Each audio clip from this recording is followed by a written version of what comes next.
এ পর্যায়ে যাব সহকর্মী আয়ুব খান সরকারের কাছে। তিনি আছেন নরসিংদী ড্রিম হলিডে পার্কে। আয়ুব, কি আয়োজন আছে ড্রিম হলিডে পার্কে আজকে জানতে চাই।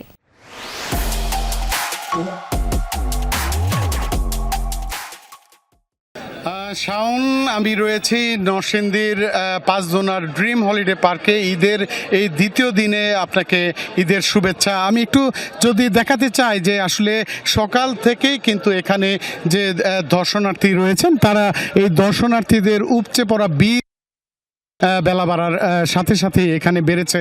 আর পাশাপাশি একটু জানিয়ে রাখি যে এই ড্রিম হলিডে পার্কে কিন্তু বাংলাদেশের প্রত্যন্ত অঞ্চল থেকে বিভিন্ন জেলা থেকে কিন্তু এখানে দর্শনার্থীরা তাদের পরিবার পরিজন নিয়ে ঈদ আনন্দ করতে কিন্তু এখানে চলে আসেন।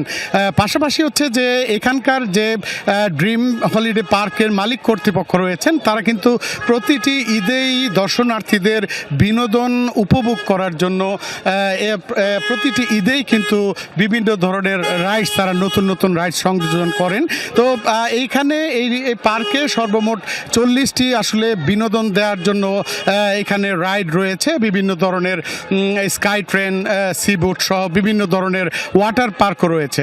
আর পাশাপাশি হচ্ছে শাওন যে এখানে এই বেলা বাড়ার সাথে সাথে যে দর্শনার্থীদের যে ভিড়টা রয়েছে এটা আসলে এখন পরন্ত বেলা, দর্শকরা আসলে আরও 1-2 ঘন্টা হয়তো এখানে বিনোদনের জন্য আরও পরিবার পরিজন নিয়ে অপেক্ষা করবেন। আর পাশাপাশি জানিয়ে রাখি যে এই পার্কটি কিন্তু আসলে 120 বিঘার উপরে প্রতিষ্ঠিত। আর পাশাপাশি হচ্ছে যে এই পার্কে দর্শনার্থীদের নিরাপত্তার পাশাপাশি প্রবেশের ক্ষেত্রে বড়দের ক্ষেত্রে 350 টাকা এবং ছোটদের ক্ষেত্রে 250 টাকা নির্ধারণ করছে এখানকার পার্ক কর্তৃপক্ষ। আর ঈদের আয়ুব, অনেক ধন্যবাদ আপনাকে।